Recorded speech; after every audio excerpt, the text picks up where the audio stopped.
Hello everyone, this is Lee Shawback here at HPC. We are the people behind your product. Had to switch things up a little bit with this week's podcast due to some scheduling conflicts. We are going to be doing the RJG podcast hopefully next week. So with that said, I'd like to talk about something that is very unique that the employee owners here at HPC are working on together. I've received a lot of great feedback from our 2020 WIG kickoff party pick. And one of the big questions is, what is a widely important goal? So one of the foundations of our success here at HPC is continuous learning. Continuous learning can be seminars and classes that are outside of the company, or even seminars and classes inside the company. And one of those tools in our toolbox is utilizing book clubs to learn more. So many of us are currently reading and discussing the 4 disciplines of execution, 4DX. As we learn together, we are then applying the knowledge to the WIG groups that we are in. I'm not quite done with the book yet. My goal is to hopefully get it done this weekend, but I want to provide some highlights to the 4DX I thought everyone might be interested in. So the first item is to really focus on something that is widely important. We are collectively coming together as a force of employee owners to focus on certain challenges.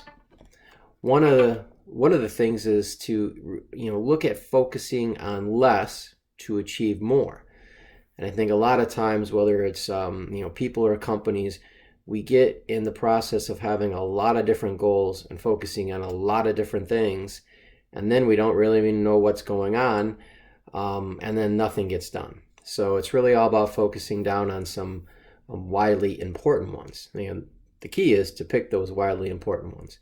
So one of my favorite quotes is from Jocko Willink. He says, "Discipline equals freedom." And I think that quote really ties into having the focus that you need for item number 1. Number 2 is act on lead measures. What can be done to have impact in reaching your goal?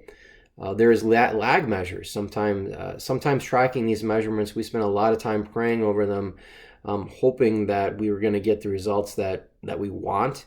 But by the time we get those results, you really can't fix anything, so it's already history.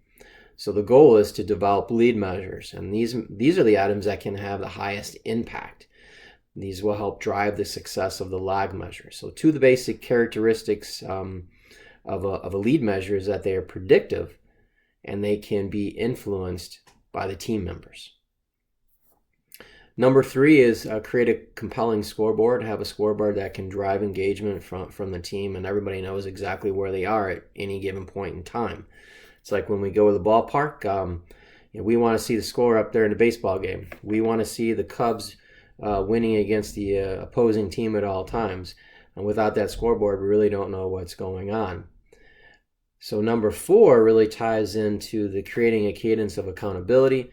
This is really where the execution happens. The team needs to hold each other accountable. There's a lot that goes into this concept, and as I said before, I'm just starting to getting into the book. Hopefully by the end of the weekend, I'm going to get through the book, and it's one of those books where it's an easy read.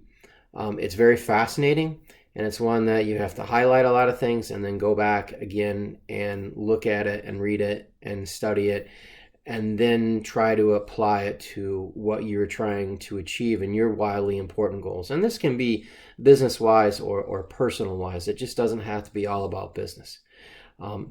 It's a very unique concept. It's very fun to learn about it. And as we get down the process and the journey of this, I'm sure there's going to be other podcasts, and we'll have some other people on here talking about, what they felt going through the process. So thanks again for your time. This is Lee Shawback of HPC, the people behind your product. Have a great day, everyone.